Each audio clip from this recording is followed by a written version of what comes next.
Y aquí Ana Lucía nos presentará en estos momentos una encuesta que realmente no es una encuesta, es un estudio muy, pero muy interesante que se hizo por expertos de un caso de muchísima trascendencia y alto impacto en Guatemala. Ana Lucía, cuéntanos un poquito qué es lo que se está haciendo y cómo la ciudadanía está opinando. Así es, Silvia, precisamente lo que se llegaba a denominar como el juicio del siglo, precisamente el juicio que se llevaba por genocidio en contra de los generales de retirados Efraín Ríos Montt y José Mauricio Rodríguez Sánchez. Este caso que llegó a tener tanta trascendencia no solo a nivel nacional, sino que también internacionalmente. Sin embargo, el Departamento de Opinión Pública de la Universidad Rafael Landívar realizó un estudio cualitativo para poder llegar a ver cuál fue la injerencia de este juicio en la opinión de todos los guatemaltecos, tomando una muestra significativa a criterio de los investigadores, que a continuación estaremos platicando estos y muchos otros detalles, Silvia. Pero para poder iniciar con este tema, le damos la bienvenida a Carmen Ortiz, coordinadora del programa de Opinión Pública de la Universidad Rafael Landívar, y también a Alberto Aragón, experto en el análisis de encuestas. A ambos bienvenidos. Gracias a ustedes por la invitación. Para poder iniciar, Carmen, ¿por qué no hablamos un poco precisamente de esta muestra? ¿A quiénes tomaron en cuenta para poder llegar a conocer cuál era la opinión que tenían sobre este caso? ¿Qué era la importancia que le estaban llegando a rendir? ¿O si por el contrario no les importaba? Pues mira, déjame enfatizar primero que es un estudio cualitativo. Esto no fue una encuesta, por lo tanto no se puede hacer ninguna inferencia estadística como tal.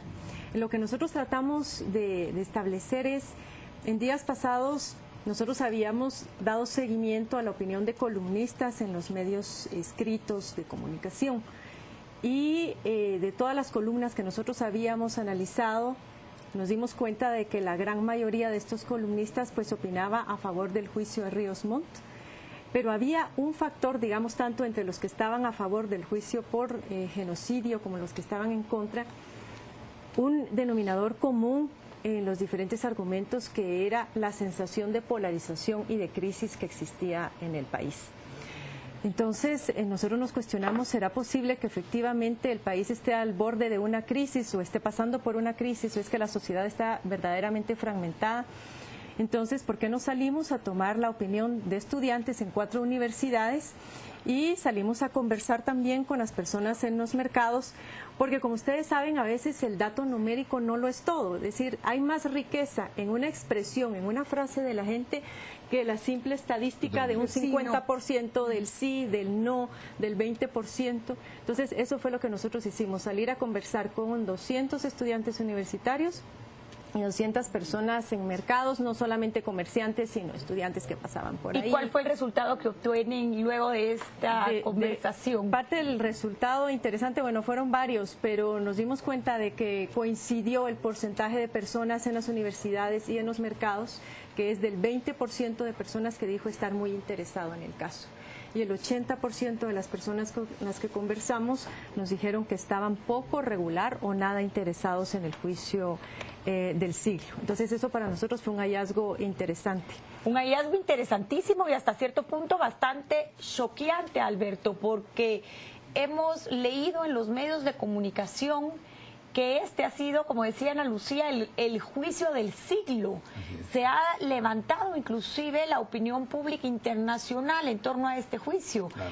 Pero si fuera cierto que ese 80% de guatemaltecos simplemente no les importa, no les influye en su vida este juicio, estaríamos quizás comprobando esa teoría que se ha dicho, que la vida son percepciones y que muchas veces la percepción de la prensa, de los medios, no es la misma que la del ciudadano. ¿Cuál es tu análisis tú como experto? Precisamente por eso se hacen investigaciones de mercado.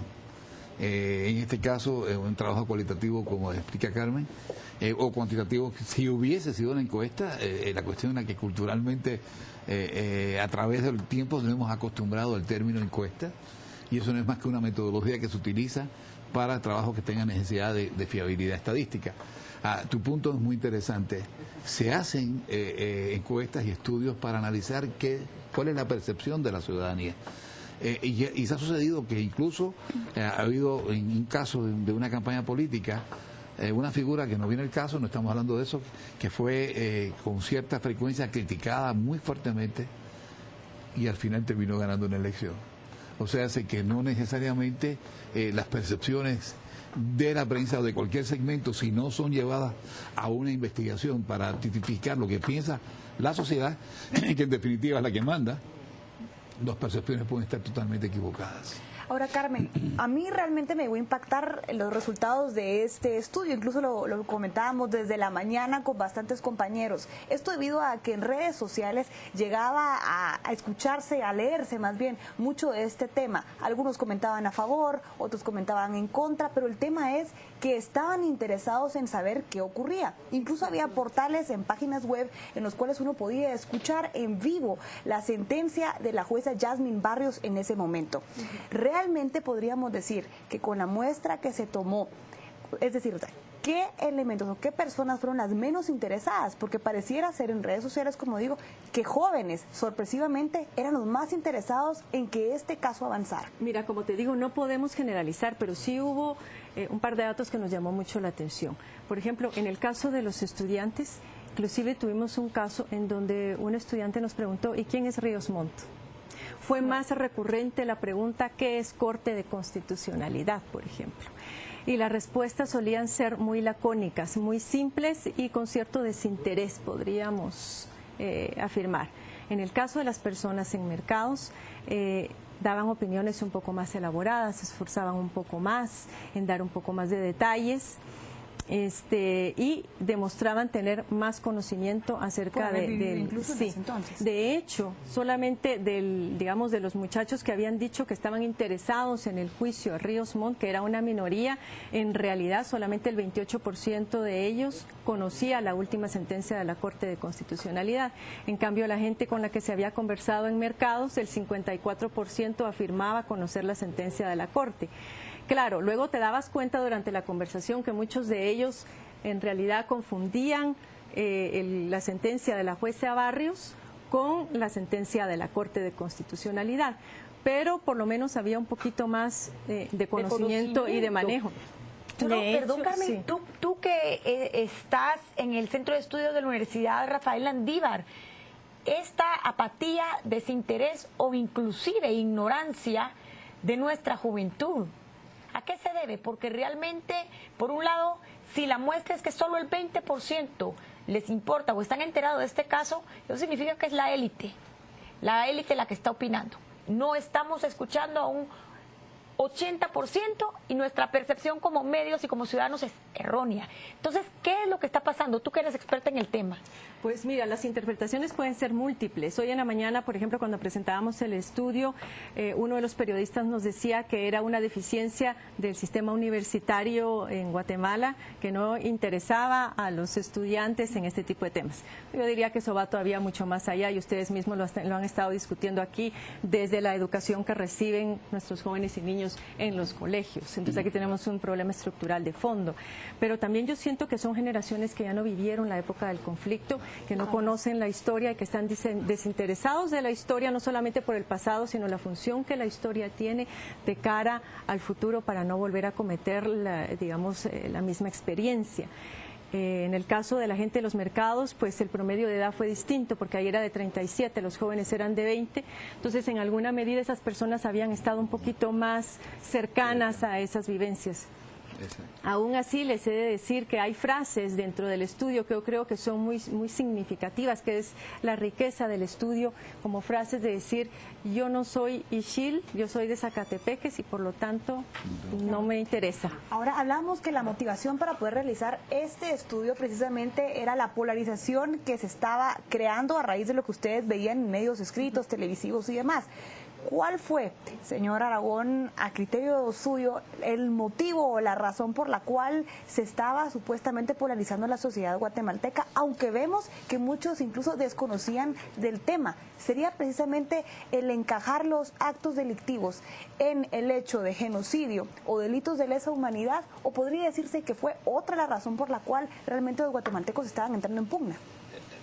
Eso fue una presunción, se presumió que los guatemaltecos estábamos entrando en pugna y sí se estaba haciendo una especie de polarización, pero tenemos que tener presente en qué sector, o sea, ¿y polarización intelectual? Exactamente. ¿O polarización de qué tipo? Para empezar, yo creo que es importante, Carmencita, que la población guatemalteca tiene menos de 18 años de edad promedio, tiene 17.8 de edad promedio. Y quiere decir que el 70 y tantos % no había nacido. Es más, yo diría que está más. Yo creo que más de 60 años tiene el 4.5% de la población. El conflicto duró 36, pero dejó de estar hace 12. O sea, habían personas que no tuvieron ni nociones, ni fue un caso de actualidad cuando ellos estuvieron activos, digamos. Alberto, ya. pero entonces esto, ¿qué implicaciones, tú que también eres periodista, qué implicaciones tiene para Guatemala realmente este juicio? Mira, dentro de Guatemala, el trato que le demos nosotros mismos dentro de los medios de comunicación. O sea, yo creo que hay más interés fuera de Guatemala, honestamente, que dentro de Guatemala. En la cuestión de polarización, yo sí creo que en ciertos sectores, en ciertos segmentos poblacional, se estaba dando.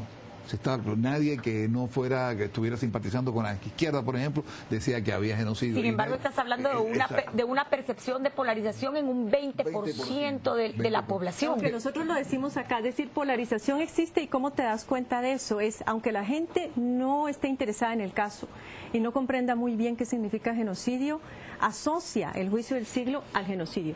Y se dan discusiones y debates entre ellos, aunque no tengan, digamos, toda la información necesaria para poder opinar con propiedad. Entonces nosotros decimos, es decir, polarización hay, y la polarización, que no es más que la división de opiniones, no es que sea negativa. Lo negativo es cuando la agresividad se impone, cuando las diferentes posiciones tratan de imponerse por la fuerza, y cuando estas posiciones no son debatidas en espacios adecuados, porque vemos que, como bien lo decías tú, o se ha debatido en las redes sociales, o se ha debatido en los medios de comunicación, pero no se ha generado otro tipo de espacios como seminarios, como foros públicos, en donde se acerque este tema al ciudadano, le permita tener mejores elementos de juicio. Y se puede decir que este tema, el encajar el genocidio como delito, llegó a ideologizarse, y sería esta la razón por la cual... Definitivamente, del seguimiento que nosotros dimos, inclusive de un análisis que nosotros hicimos al principio de seguimiento de los lectores de los medios electrónicos y de los columnistas de opinión, como bien les mencionaba hace un momento,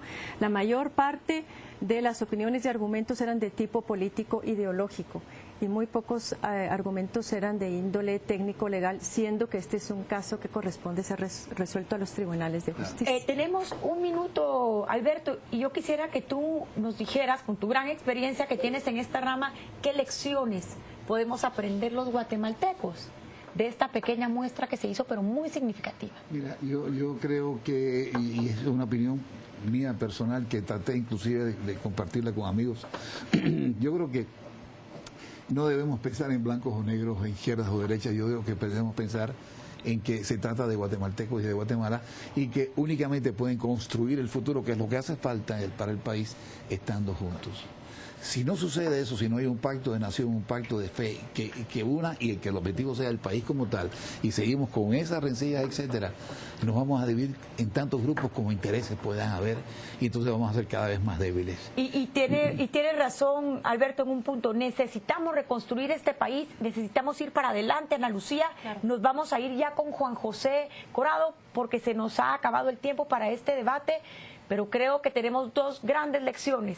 Primero, ir hacia la fiscalización municipal, y segundo, cómo hacemos, Ana Lucía, para caminar hacia la paz, la tolerancia y ese diálogo, y para invertir en nuestras juventudes. Así es. Muchísimas gracias a ambos por habernos acompañado hoy en A las 8:45. Un gusto para nosotros tenerlos en esta mesa. Igualmente. Muchísimas gracias.